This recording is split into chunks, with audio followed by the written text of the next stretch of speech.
Deus, meus irmãos. Eu ouvindo que há muitos homens de Deus que têm os olhos que vê as coisas com o olho de Espírito, com a mente de Cristo. Bom, Toninho já ouviu essa obra, muitos já ouviram, mas eu lembrei de uma obra que Deus fez comigo. Eu nasci, meus pais já eram crentes, e com 10 anos de idade fui perdendo o encanto de congregar no culto de jovem, e conheci o esporte, o futebol pela escola, e enfim, fui jogar futebol na Argentina, no Uruguai, fui bicampeão sul-americano e vim fazer um teste no Corinthians em São Paulo. Passei no primeiro peneirão, no segundo peneirão, no terceiro peneirão era domingo, tinha jogo oficial, ficou para segunda. E como meu pai, logo que Deus chamou ele, Deus levantou ele para a obra da piedade, para diácono. Quando ele veio na primeira assembleia aqui em São Paulo, ele voltou para nossa cidade em Uruguaiana dizendo que o Brás era uma igreja muito linda. E lá na época a igreja era de madeira, tinha máximo 40 irmãos. E ele maravilhado com a obra de Deus e o trabalho da obra de Deus, ele falou: quando eu acordei meu sapato estava engraxado e do lado tinha um sapato novo e tinha um terno novo e eu com meu terninho surrado. E ele encantado com o amor de obra de Deus na assembleia, na época de assembleia, né? E levou umas fotos para nós. E nós era pequeno, vimos aquelas fotos e eu no meu coração coloquei: bom, mesmo que eu não seja crente, mas o dia que eu for em São Paulo eu preciso conhecer a Igreja do Brás.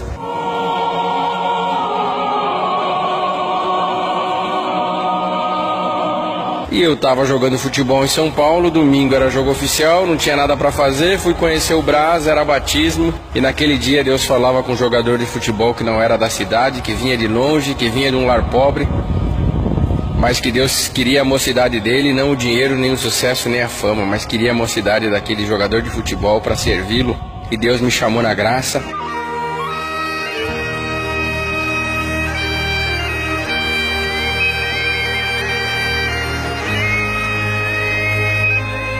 Voltei servindo a Deus. Uruguaiana, reunião da mocidade uma vez por ano, difícil a obra de Deus.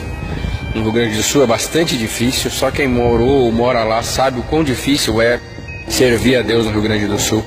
E meus familiares não são crentes, minha família não entendeu por que alguém com uma carreira tão promissora não ficou jogando futebol. Enfim, as lutas, prova, começou a vir, eu comecei a enfraquecer, comecei a jogar de futebol novamente, já batizado. E aí minha família, os irmãos na congregação, a mãe da piedade, o pai diácono, cidade pequena, julgava muito por conta eu estava jogando futebol depois de batizado. E muitos por amor, porque viram nós crescer e se achavam um pouco de pai também. E no intuito do amor, às vezes ultrapassavam e me machucavam, batiam. As irmãs, quando me viam na beira do alambrado, falavam: a minha mãe, Deus se usava dela, hoje ela já dorme no Senhor, tinha um dom de profecia muito bonito, um dom de cura, uma serva de Deus que nos ensinou muito. E então os irmãos falavam: sua mãe tem um dom tão bonito, seu pai diácono, sua mãe da piedade, você é vergonha da sua casa. Aí daquele que vem um escândalo pela obra de Deus. E aquilo foi me deixando de uma maneira tão angustiante, que um dia eu, desempregado, meu pai jardineiro, trabalhava com fazendeiros, estava na fazenda ganhando o pão de cada dia. Eu peguei uma moto emprestada, fui na fazenda, falei: hoje eu vou falar primeiro com meu pai, depois eu falo com a mãe, porque a mãe sempre é mais difícil de enfrentar. Mas primeiro eu vou falar com meu pai, que eu não... Foi um engano eu ter batizado, e uma perca de tempo, porque eu não conseguiria ser crente igual ele e a mãe era. E além de não ter dom nenhum, porque na época eu não era músico, não era selado com a promessa, não orava, eu só congregava. E o adversário entrou de uma forma na minha mente, falou: você não faz nada e ainda o pouco que faz é escandalizar a obra e envergonhar teu pai e tua mãe. Por que você não para de congregar e larga logo essa coisa de servir a Deus? Não vai dar para você. Você não tem característica de crente, você não parece crente, anda sem camisa, jogando futebol sem camisa.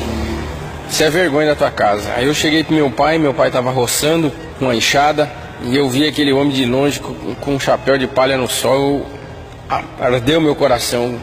Que dor ter que falar para o meu melhor amigo depois de Deus que eu não conseguiria mais servir a Deus porque eu era muito pequeno e muito fraco. Esta viagem farei com Jesus, meu Senhor, certamente ao céu chegarei. E não tive coragem de falar, saudei ele com ósculo.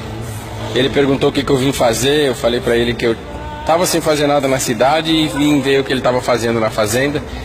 E vim ajudar ele, ele me deu uma enxada, passamos o dia inteiro calado, almoçamos calado, e eu não tinha coragem de falar para o meu pai que eu não ia mais ser crente, porque eu sabia que eu ia magoá-lo muito, e eu sempre tive um carinho muito grande por ele, uma amizade muito aberta com os meus pais, sempre conversamos, dialogamos de tudo, e nos trataram sempre com muito amor, e pelo cabo daquela enxada, aquele homem fez de tudo para me dar educação. E eu sabia que isso magoaria meu pai, então eu falava comigo: Senhor, como pode? Tu se usa tanto do meu pai, um homem de revelação. Será que ele não está vendo que o filho está fraco e não quer mais congregar, não quer mais ser crente? Mas no final do dia ele me deu um chimarrão, falou assim: pai, que gostaria de te dar dinheiro, sabe que você está sofrendo com o desemprego, que teus amigos têm tênis novo, teus amigos têm roupa nova, você... usa roupas já velhas porque você está sem dinheiro e largou o futebol, não está ganhando mais para jogar. E o pai gostaria de te ajudar mais, mas o pai não tem, filho, quanto para trazer o sustento para casa. Eu falei: mas eu não estou pedindo, pai. Ele falou: mas eu sei da tua necessidade. Então toma um chimarrão com o pai. E ele foi me deu um chimarrão, e enquanto ele me dava aquele chimarrão, ele falava para mim: filho, você reparou em tudo que nós fizemos hoje aqui na fazenda? Não foi só nós, porque parece que teve um exército de anjos cortando grama conosco. O serviço rendeu, filho, porque com tudo, com o Senhor fica mais fácil. Tudo com o Senhor rende. Esta viagem será para mim um prazer. E eu estou feliz por isso. Você consegue ver, filho, aquele bem-te-vi sentado na árvore cantando? Eu falei: vejo, pai. Você sabe o que ele fala?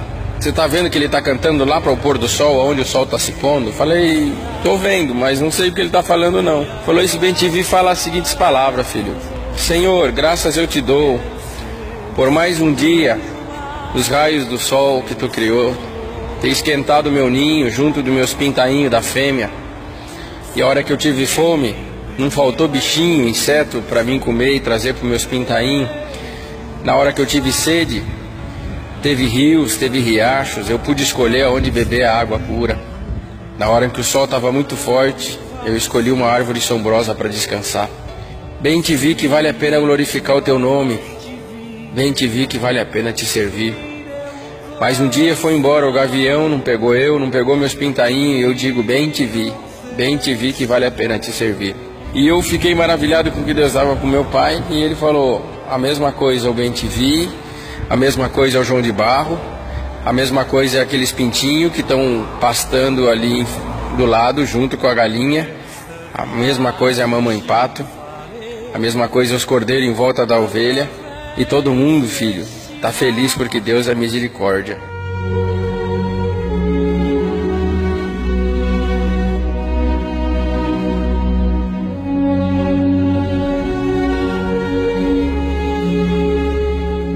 E eu falei: que bonito, pai. Ele falou: agora você consegue ver um pássaro com as asas abertas lá em cima? Vejo. Aquilo lá é um gavião. Ele é uma ave de rapina, ele vive de pegar os pássaros mais fracos, mais pequenos. E ele está escolhendo alguém para pegar, filho.